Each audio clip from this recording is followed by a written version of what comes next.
mofinaina isan'andro atolotry ny mpitandrina rakotina valina maoly.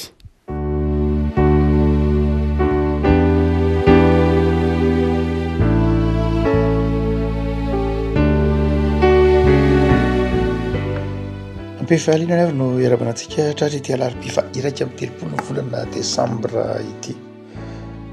Andro farany amin'ny taona dia isaoran'Andriamanitra fa men'Andriamanitra zany tombonandro izany isika, na dia teo aza lafin-tsahatra maro ny sedraina namakivaky ny 5,700 andro dia tratran'ny faran'ny taona dia miarahaba anao amin'ny anaran'i Jesosy manona ny fiadanan'ny Tompo aminao ry havako. Ny soratra masina izay voalahatra ao mofinaina amin'izao andro farany amin'ny taona izao 2024 dia ny bokin'ny Isaia mpaminany. Isaia toko fahaefapolo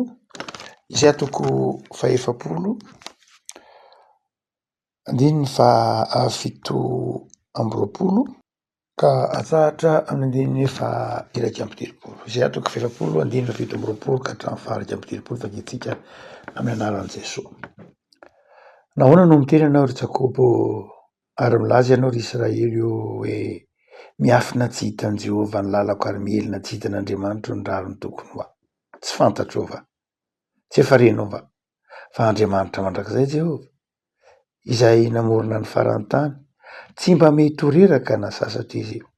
Tsy takatry ny saina ny fahalalany, mampatanjaka ny reraka izy ary izay kely hery dia omeny hery be.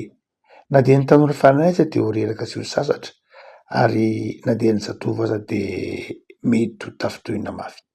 Fa izay miandry an'i Jehovah dia mandroso hery kosa. Elatra ny akarany tahaka ny voromahery, hiazakazaka izy nefa tsy ho sasatra, handeha izy nefa tsy ho reraka. Andriamasina manamasinana ny fahamarinana ny teninao, ny fahamarinana. Amen.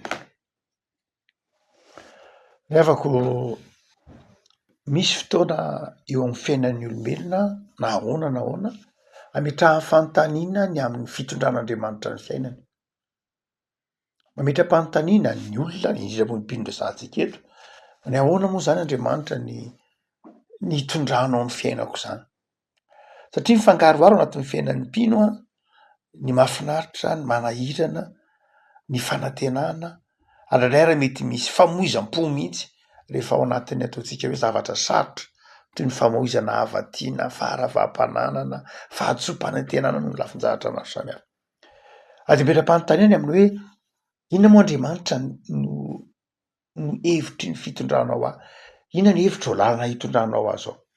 Amin'ity Isaia toko faha 120 ity dia izay mihitsy ilay toe-javatra. Ilay toe-javatra dia izao: verina avy any amin'ny fahababoana ny zanak'Israely. Mafy tamin'ny zanak'Israely ny fahababoana 70 taona izy babo tany Babilôna. 20 taona eo dia izany fahababoana izany dia nanova ny fisainany.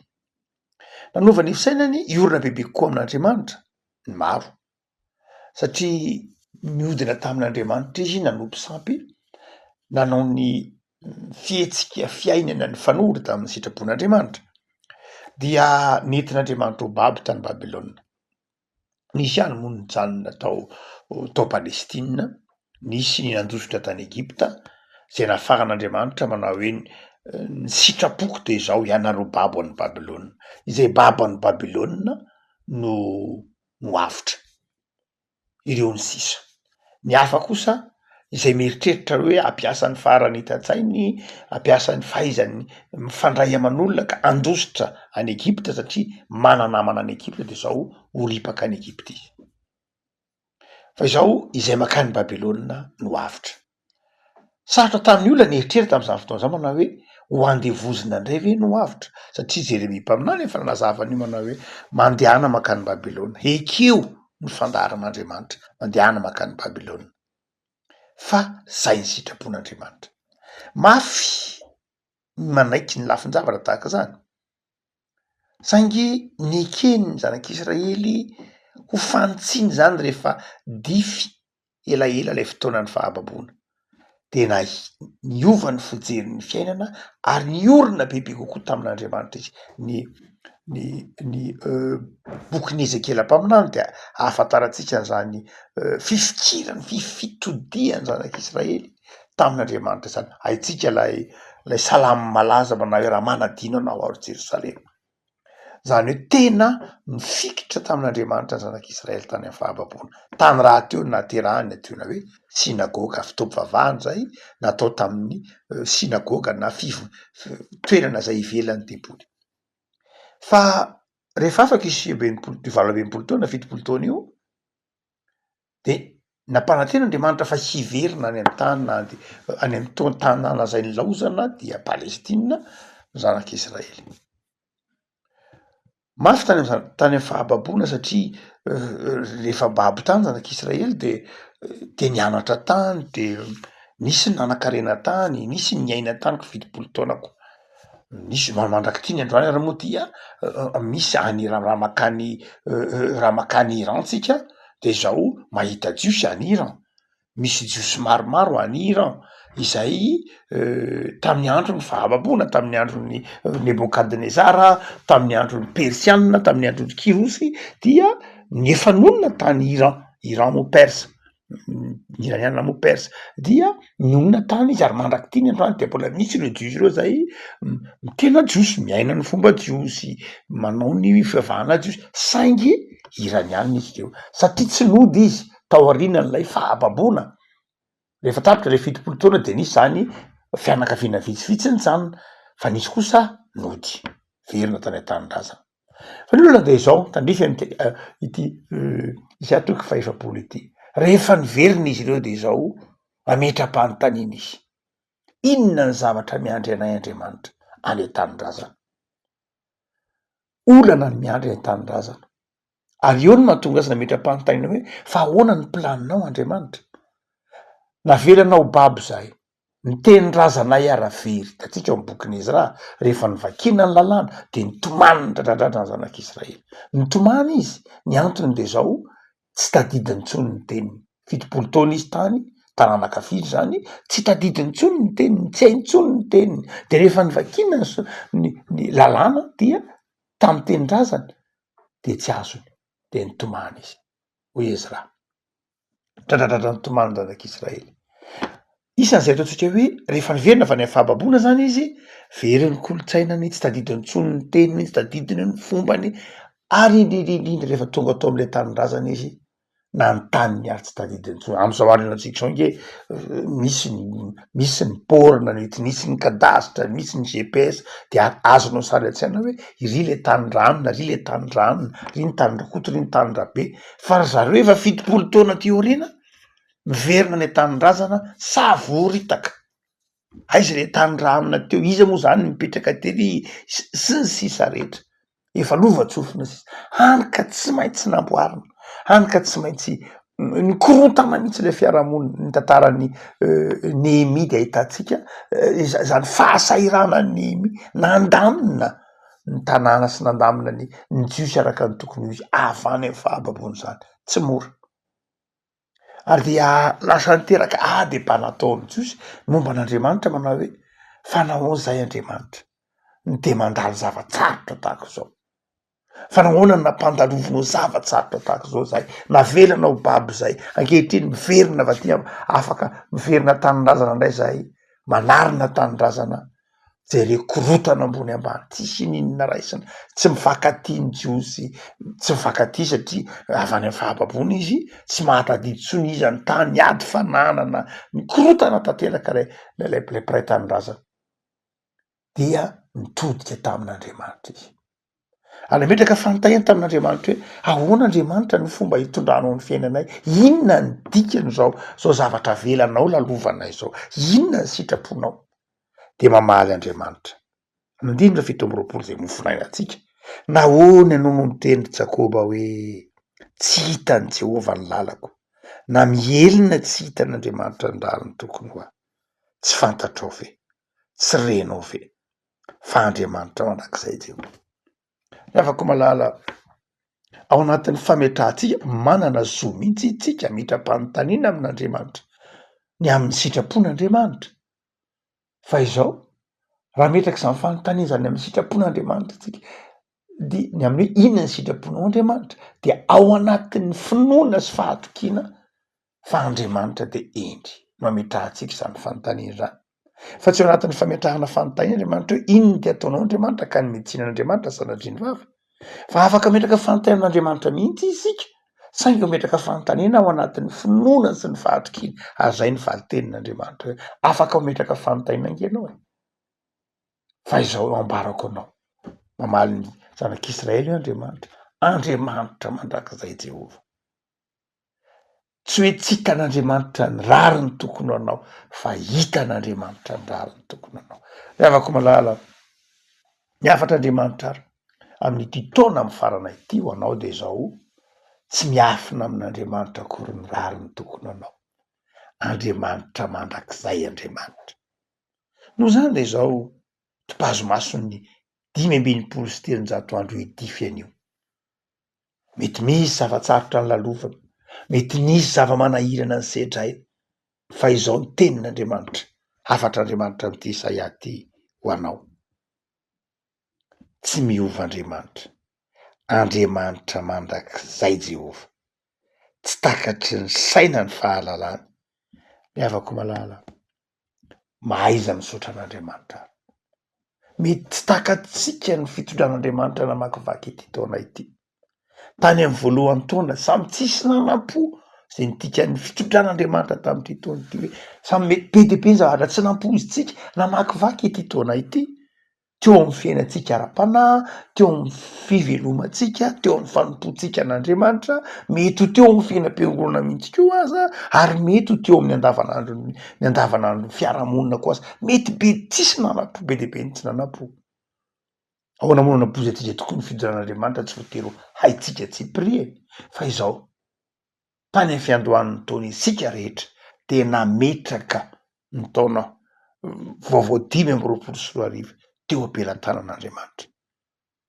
nisy nahazo valim-bavaka misaotra an'Andriamanitra nisy tsy nahazo valim-bavaka tsy hoe tsy tian'Andriamanitra fa zao zay zany ny sitrapon'Andriamanitra misy mbola miandro valim-bavaka de zao manatena sy mino araka itony boky ny Isaiam-paminany tony manao hoe tsy takatry ny saina ny fahalebiazana tsy takatry ny saina ny fahalalana afaka malala mampahery anao ary am'izao taona ny farana izao hafatr'Andriamanitra ho anao hitsenanao ny taona vaovao izy manao hoe mampatanjaka ny reraka izy mety niady mafisika namakivaky ity taona ity ka hiteny amin'ny tahaky ny tolo malagasy manao hoe voatsipaka ihany izy ity de ampanantenain'ny tompo ianao fa hampatanjaka ny reraka izy mety efa trotraka ihany angambo namakivaky izay taona ela izay 5:30 andro betsaka ny zavatra ny sedraina ny lalovana teo amin'ny fiainana ary mety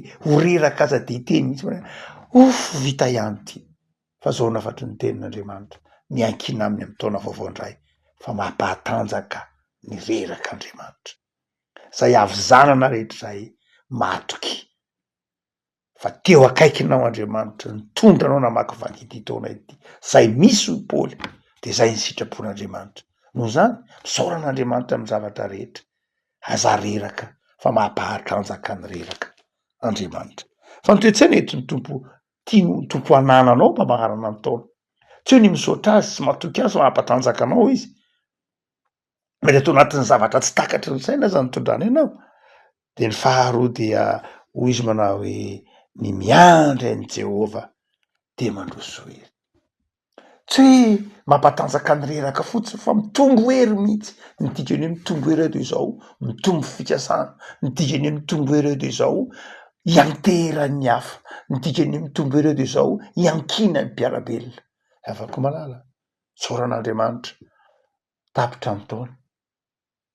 ny taona na teo ary ny zahatra maro samihafa nametrahantsika fanontaniana ny amin'ny ahoana moa Andriamanitra ny sitraponao amin'ny fiainako manokana de avalian'Andriamanitra ianao manao hoe satria ianao niandry an'Andriamanitra satria ianao niankina tamin'Andriamanitra de zao mitombo hery ianao betsaka ny nandalo zavatsarotra ariavako tamin'ity taona ity betsaka koa ny men'Andriamanitra fitahiana de ny afatry ny tenin'Andriamanitra iditra amin'ny taona vaovao ianao matoky mino miantehera amin'Andriamanitra fa zay miandry an'Andriamanitra zay miantehitra amin'Andriamanitra tsy reraka androso ery de hoarin'Andriamanitra hoariny Saiam-paminany amin'ny voromahery elatra ny akarany tahaka ny voromahery ao anatin'ny tantara be deaibe ny voromahery mo saiky fantatry any amin'iny ataotsika hoe Moyen-Orient iny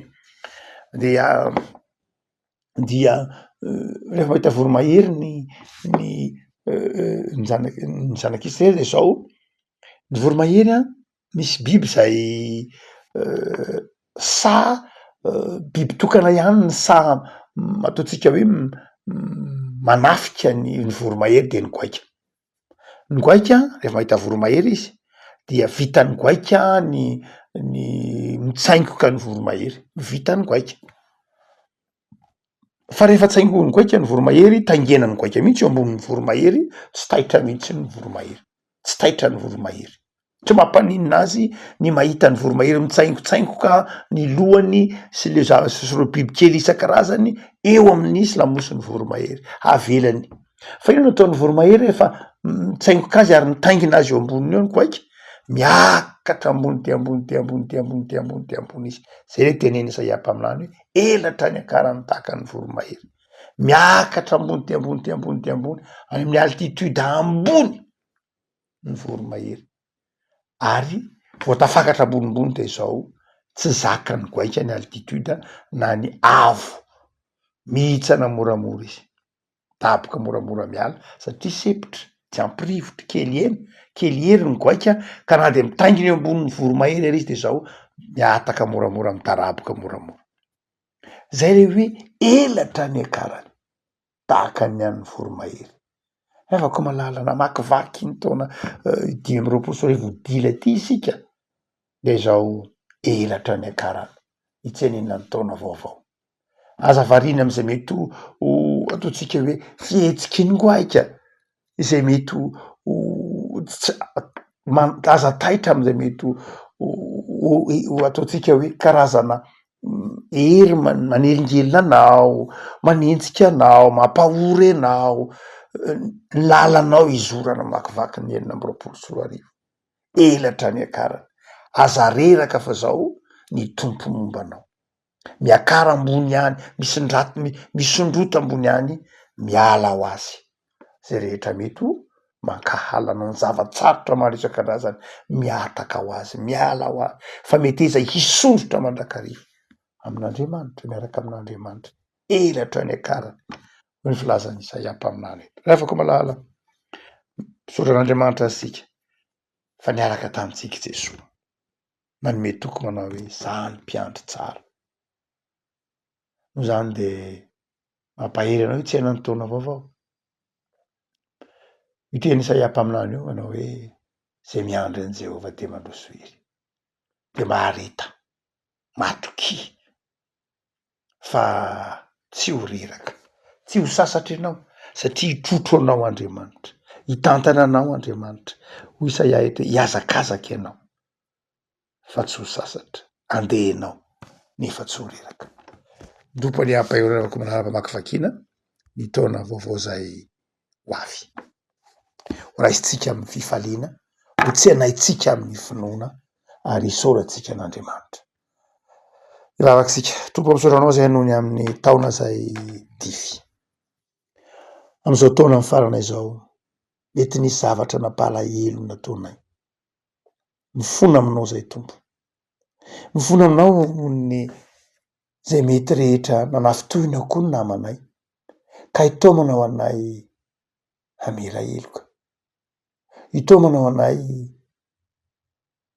hibanjina anao Andriamanitra mba hahatonga anay orona bebe koa amin'ny finoana misy zavatra niandrasanao taminay tsy nataonay fonanay tompo mety misy zavatra koa aza tsy tokony nataonay nefa nataonay amin'ity taona ny faranay ity de matsiaro zay tompo fa tsy tanteraka nefa de natao no toy ny tsy manatsiny de misaotra tompo ka velona tra-pamonjena fa avelao eloka ao am' Jesosy Kristy mpamonjy zay rehetra tsy nety nataonay fa afao tompo amy rano Jesosy Kristy mpamonjy iatrehany kosa ny taona vaovao teo ame fifaliany zahay manome toky anay ianao fa zay miandry ianao zay mahatoky ianao zay miankina aminao mandrosoe azaveranao variana hijery ny zavatsarotra ny lalovany zahay fa tovy mipanjina no avy de ny fanantenana vaovao aminao Andriamanitra. Misaotra Tompo ny am'izay fitahinany menao anay tam'ty taona ity. Misaotra koa tamin'ny fizantoetra zay lalovana ka nampandresenao anay. Misaotra koa Tompo tam'izay rehetra menao anay, ny tsapanay, misy koa ny tsy tsapanay kanefa ny ainanay sy ny velomanay nandritra ity taona ity. Misaotra Tompo no ny amin'ny sakafo, ny amin'ny fitafiana, no ny amin'ny namana, no ny amin'ny tanindrazana, no ny amin'ny fiangonana, no ny amin'ny mpiarapila. Misaotra Tompo de ametraka koa zay ny vaovao sahady eo am-pelantananao. Amarino aminay fa Andriamanitra mandrakizay ianao, tsy miova ianao ary mitondra anay amin'ny fitahina mahatretrika. Misaotra Jesoa no ny famindramponao fa mahatoky zay fa hitantana anay sahady ianao am'izao vaovao afo zao. Amen.